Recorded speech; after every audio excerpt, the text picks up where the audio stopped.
All right, so for this game, it looks like we have what is largely a grouping game. So we have these three apartments that these people are going to live in, and they're just labeled apartments 1, 2, and 3. We have the elements F, G, H, J, K. Now there is one other component to this game, though, which is the pets. Apparently, some of these people are pet owners. Specifically, we have to have exactly 3 who are going to be pet owners. For this game, because it seems a little uneasy to use a second tier, we can just use subscripts to keep track of the pet owners.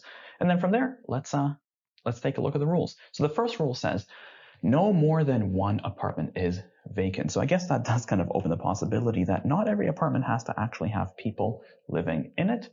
So we could have some vacancies, but it's the only one, right? So a maximum of 1 completely empty apartment. Next, no pet owners live in the same apartment as somebody who's not a pet owner. So basically, I guess we can say that pet owners and non-pet owners cannot live together. Although, I mean, what that basically means, if pet owners can't live together with non-pet owners, I guess the functional implication of that is that really pet ownership just kind of becomes an apartment level thing, right? So in other words, either it's all or nothing. Either an apartment as a whole is going to have a bunch of pet owners in it, or it's going to have non-pet owners. So that's not a bad way of looking at it. We don't really have to kind of look at this on a per person basis. Rather, we can look at this just as on an apartment level basis. Anyways, next, F does not live together with G, so F and G have to be separated. Next, we are told that at most 2 people live in 1. So number 1 has to have a maximum of 2 people, which is always great. We can kind of leave a reminder up top. Next, H, who is a pet owner, lives with at least one other person. So there's a lot going on there. So essentially, first of all, H can't be alone. So H is going to have at least one person or more there with her. But that's going to be an apartment owning kind of unit, pet owning kind of unit, so, I mean, we know that there's only 3 pet owners, right? And we know that H is going to be with one other pet owner in the same unit. So effectively, if it's just the 2 of them, then that would mean that there's going to be a pet owner in one of the other apartments. And if it's not just the 2 of them, if it's 3 of them, that's going to be all of the pet owners right there. So I guess we can kind of make a bit of a mental note that either it's going to be all of the pet owners together, or H is going to be one of 2 pet owners, and you'll have another apartment with just 1 pet owner. And I guess if that's true, then the non-pet owners would have to be in the 3rd apartment, and they'll all have to be together. Okay, let's keep going. Last rule. J, who is not a pet owner, lives in 3. Ooh, so that's pretty loaded too. So the 3rd position essentially has to be J, and it's going to be a non-pet owning apartment. So we can leave J over here, and we can note that this is not a pet owner apartment, which means right away H is definitely not going to be here. H can't be in 3. H is going to be in either 1 or 2. Although if it's in 1, then that will be it. H plus your other person is going to be your full apartment, and then that means that whoever's left, the 3rd pet owner, would then have to go into 2. So you know what? Let's exhaust this, because I mean the H space pet owner group, that's a pretty significant kind of rule here. So we can say either they're gonna go into 1, and then this would be a pet owning apartment. And if that happens, this is it. This is done. This is locked, which means that there's only going to be 1 person in 2 because there's only 1 pet owner left. And that means that apartment 3, both of the pet owners are going to be together. So that also gets locked. So that's kind of nice. In terms of people, I guess we have F, G, and K left. But they're completely flexible. Obviously, F and G can't be together, but they're not going to be together in this scenario anyways. Now, the other possibility, as we said, was that H and then whoever are going to be in apartment number 2. Now, if that happens, I suppose we could still have all of the pet owners in 2, or the other pet owner could jump into number 1. Except if that happens, I guess if the other pet owner goes into number 1, then you're going to have J plus whoever going here. Or I guess going the other way. We could either have J here alone, and then the other non-pet owner would have to go into 1, or J is going to be here with someone, and that's going to be both of your pet owner, non-pet owners, and then you have a little bit of flexibility. You know what? Let's sub-exhaust that. In fact, let's just go with what we just said. So essentially, the third apartment is either going to be J alone, or it's going to be J with the other non-pet owner. And then in both of these scenarios, obviously, we're going to have H. Now, in 2, now, if J is here alone, that means that you're going to have one other non-pet owner who is going to have to go into 1. And essentially, that would mean that all of the pet owners are going to have to go into 2. And that furthermore means that F and G, since they're going to have to split, that kind of leaves us only with K, and K is going to get stuck in the second apartment. In the third template, essentially we know that, so this is going to be a non-pet owner over here, and there's no more non-pet owners. Everybody else is a pet owner. But I suppose here we could have all of them in the second apartment, or one of them could splinter off into here. So I guess we can kind of leave a reminder, because this would then be a vacant apartment. I guess we can leave a reminder here that if there is somebody in 1, it's going to have to be a pet owner. There doesn't have to be somebody there, but if there's somebody there, they're definitely going to be basically the third pet owner. All right, so this is pretty good. Let's see what we can do with the questions. So the questions themselves, number 8, what could be a complete setup of the game? Now, this isn't quite a complete exclusion question because it doesn't give us the pet ownerships, but we can probably still make do. So first rule was that only one apartment can be vacant. Let's see, does anything violate that rule? And it doesn't look like anything does. Only B and C have a vacant apartment, and there's just one, so that's fine. Next, we were told that pet owners can't live with non-pet owners, but we don't really have pet ownership information here, so we can't use that right now. Third rule was that F and G cannot be together, so answer choice B gets disqualified because they are together. The rest of the answer choices look like they're okay. Next, at most 2 people live in 1. That would get rid of answer choice A. The rest still look okay. Next, H has to be a pet owner with 1 other tenant. So basically, H cannot be alone. So looking through the answers, we just have C, D, and E left. Answer choice D is out because H is alone there. The rest look fine. And lastly, J, who is not a pet owner, lives in 3. Ooh, that's true for both answer choices C and E, so we're stuck down to 2. So at this stage, it's probably going to be something to do with the pet ownership. Let's look at the difference between C and E.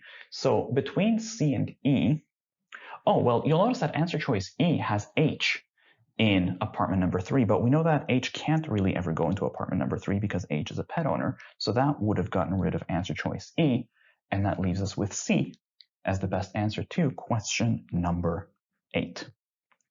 Next, let's take a look at the local questions. Actually, it looks like everything here is local except for the last one, so we're just going to do things in order. Let's take a look at question number 9. If at least one tenant who is not a pet owner lives in 1, well, okay, so if there is a non-pet owner who lives in 1, I mean, essentially, that would force us into this template over here. In fact, let's just kind of label these. We have basically templates A, B, and C. You'll notice that if there's a tenant who is not a pet owner who lives in number 1, it would have to be template B, because in the other 2 templates, their pet owner is in number 1. So let's see what we can do with that. Which of the following now must be true? Answer choice A, exactly 2 tenants live in 1? No, in fact, it would have to be exactly 1. Exactly 1 tenant lives in 2, and no, 2 has 3 people. Exactly 2 in 2, no, again, 2 has 3 people. Exactly 3 in 2, and yes, there would have to be exactly 3 people in unit number 2. The best answer to number 9 is D. For the record, just in case, exactly 2 tenants live in 3, and no, there would only be 1 person in that scenario. Next, question number 10. If F lives alone in number 2, oh, this is great. So if F is alone in number 2, that just forces us into this template here, because B and C, you could never have F alone in number 2. And then that would just mean that F would have to go here, and then G and K would just split between the remaining spots. The question asks, which of the following now could be true? A, only G lives in 1, and no, because we already have H there. Answer choice B, only H lives in 1, well, no, because H is never alone. Answer choice C, only J lives in 3, and no, you'll notice that J is there, but he's going to be with someone. Answer choice D, only G and K are in 1, well, no, because we have to have an H there. And E, only G and J live in 3, and yeah, we could have had J and G in 3. So the best answer to question number 10 is E. Next, question number 11. If G lives in the same apartment as H, so if G and H are together, well, actually, to be fair, it looks like that is entirely consistent with everything, every template. So G and H could have been together here, G and H could have been together here, and they could even be together here. So you know what? Let's try to do this the rest of the question mentally. You just kind of have to keep in mind that for the sake of this question, we're always going to have G and H together in each template. The question now asks, each could be true except, so what cannot possibly happen? Answer choice A, F lives together with K. So would it be possible to have F and K together? And actually, no. That kind of wouldn't, would it? Because you'll notice that if G and H are together in template 1, then no, there's no opportunity for F and K to be together. In the second template, if this is a G over here, then F is over here, and the F and K would not be together. And in the third template, if G and H are together here, then there's only one person who would go over here, and F and K, there's not an opportunity for them to be together. So that's perfect. It would be impossible for F and K to be together. The best answer for question 11 is A. For the record, though, let's take a quick look at the other answer choices. Could you have F and J together? And yeah, for example, in template A, if G goes here, then F could easily go with J over there. Or even in the third template, that could have happened. Answer choice C, could G be together with K?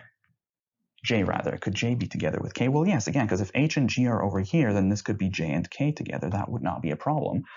Could J live alone? And yeah, because template B would have worked and J could have been alone. Could K live alone?